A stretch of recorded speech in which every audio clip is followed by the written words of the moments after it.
Assalamualaikum warahmatullahi wabarakatuh. Bersama saya Mia Utari dalam berita pemutihan PKB di UPTB Samsat Palembang 1 segera memanfaatkan kesempatan.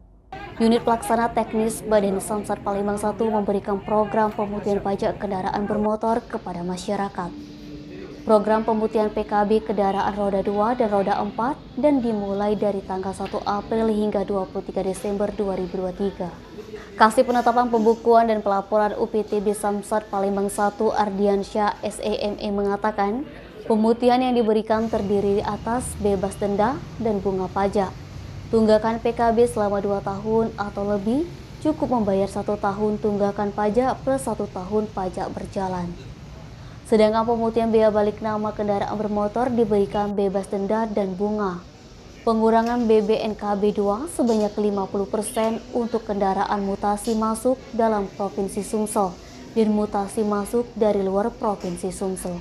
Ardiansyah menghimbau kepada masyarakat agar memanfaatkan kesempatan pemutihan pajak tahun ini sebaik-baiknya. DeniSumek.co melaporkan. Jangan lupa like dan share video ini, subscribe YouTube Sumiko Official. Selalu terapkan protokol kesehatan, sehat bahagia selalu untuk kita semua.